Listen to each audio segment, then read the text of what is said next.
Hey everyone, welcome back to my channel Anuradha Srivastava. कैसे हो आप सब? आई होप बहुत अच्छे होगे, सेफ़ होगे, स्वस्थ होगे। तो ये कुछ मैंने क्लिप निकाली हुई थी जो विश्वकर्मा पूजा की है। हमारे यहाँ गाड़ियाँ हैं तो पूरे दिन तो इतना बिजी शेड्यूल रहा कि मुझे टाइम ही नहीं मिला। फिर जाकर शाम को थोड़ा टाइम मिला तो मैंने सोचा फटाफट क्यों ना जल्दी जल्दी गाड़ी की पूजा कर दिया जाए। तो वही मैं निकली और निकलने के बाद थोड़ी सी क्लिप शूट कर लिया था हमने। तो वही गाड़ी की मैंने पूजा वगैरह की, जो कि विश्वकर्मा पूजा में करते ही हैं। आपके घर में अगर कोई भी गाड़ी है या आप कोई भी ऐसा काम करते हैं जो साधन से या इससे रिलेटेड हो तो पूजा ज़रूर करनी चाहिए। तो हमने सोचा कि हम भी फटाफट पूजा कर लेते हैं। तो यही विश्वकर्मा पूजा की थोड़ी क्लिप है। तो मैंने फटाफट से सारी थाली लगाई और नीचे उतर के, ये मेरी गाड़ी बेसमेंट में खड़ी होती है और हम पूजा किए। और ये मेरे लव की अलग ही मस्ती चलती है, जो कहीं भी अपनी गाड़ी देख के वो एकदम हाइपर हो जाता है। मैं चलाऊंगा, ये करूंगा, वो करूंगा। और मैं फटाफट पूजा करती रही क्योंकि नेक्स्ट डे तीज का था और मेरा तीज का ब्लॉग भी आएगा। इससे पहले मैंने थोड़ी थोड़ी क्लिप रखी थी तो मैंने सोचा पहले ये शेयर कर देती हूँ। और नेक्स्ट डे तीज का था और मुझे मेहंदी भी लगानी थी, बहुत सारे काम भी थे। लेकिन उस बीच मैंने ये थोड़ा समय निकाला और गाड़ी की पूजा वगैरह की। और शायद करते भी हैं, ज़रूरी भी होता है। ये गणेश जी को मैंने फूल वगैरह, प्रसाद वगैरह सारी चढ़ा दी। हमारे घर में 2 गाड़ियां हैं, एक बाइक है और एक कार है। तो हमने दोनों की ही पूजा की थी, गाड़ी की भी की और कार की भी की और बाइक की भी की। तो ये मैंने फटाफट किया और फिर इसके बाद मैं बाइक के पास ही गई पूजा वगैरह करने के लिए। और ये मैं आरती वगैरह दिया वगैरह दिखा रही थी। और ठीक है, आप मेरे इस छोटे से ब्लॉग को एंजॉय करिएगा और नेक्स्ट ब्लॉग ज़रूर देखिएगा, वो बहुत इंटरेस्टिंग होगा क्योंकि वो तीज का ब्लॉग रहेगा। और तीज पूर्वांचल में ज़्यादातर मनाते हैं लोग, जो सुहागन लेडीज़ें या कुंवारी भी करती हैं। शंकर जी की पूजा होती है, निर्जला व्रत किया जाता है। तो ठीक है, आप मेरे ब्लॉग को यूँ ही एंजॉय करते रहिए। मिलते हैं थोड़ी देर में।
और फिर ये हम लोग आ गए ग्राउंड फ्लोर पे।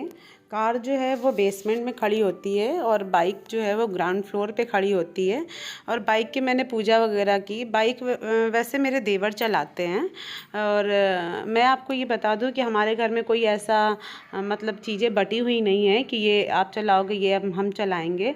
जिसका जो मन आता है वो वही काम करता है। हाँ, ये है कि बाइक मेरे हस्बैंड थोड़ा कम चलाते हैं और देवर थोड़ा कार कम चलाते हैं। शायद थोड़ा कार वो कम ऐसा नहीं कि वो चला नहीं पाते हैं, चला लेते हैं, बट ये होता है ना कि अभी भीड़ भाड़ वाले एरिया में थोड़ा सा उनको अजीब लगता है और कोई चीज़ नहीं है, इस वजह से ऐसा चीज़ है। और मैं पूजा कार की गई करने, तो बाइक की भी मैंने पूजा की, क्योंकि एटलीस्ट दोनों ही मेरे घर की चीज़ें हैं, तो इसलिए हमने बहुत अच्छे से पूजा वगैरह की। और पूजा वूजा करने के बाद फिर आप मेरा गेटअप देख सकते हैं, मैं ऐसे ही बाल वाल कुछ नहीं बांधा था, मैं जैसी थी वैसे ही बस फटाफट निकल के, और मैंने इनसे बोला मैं फट से पूजा करती हूँ, उसके बाद ही कुछ करूँगी, क्योंकि पूरा डे इतना बिजी गया था, इतना बिजी गया था कि क्या ही बोलूँ।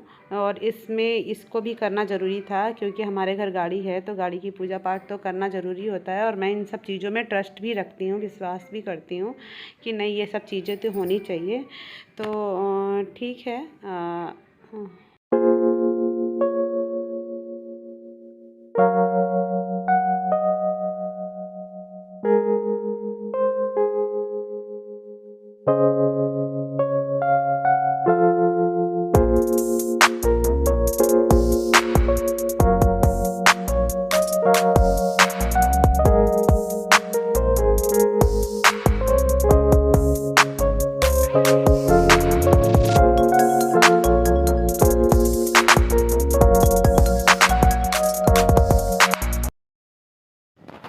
और ये दोनों गाड़ी की पूजा करने के बाद मैं अपने एक हाथ में मेहंदी लगवाने के लिए आ गई। अब आप लोग बोलोगे कि एक हाथ क्यों?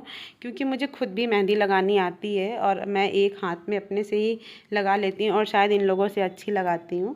और एक हाथ मेरा ऐसे ही सादा खाली रह जाएगा, इसलिए मेरे हस्बैंड मानते नहीं, मुझे ज़बरदस्ती ढकेल ढकेल के ले जाते हैं कि नहीं, तुम अपने सेकेंड हाथ में भी मेहंदी लगवा लो। तो ठीक है, मिलते हैं फिर नेक्स्ट ब्लॉग में। Okay, bye bye.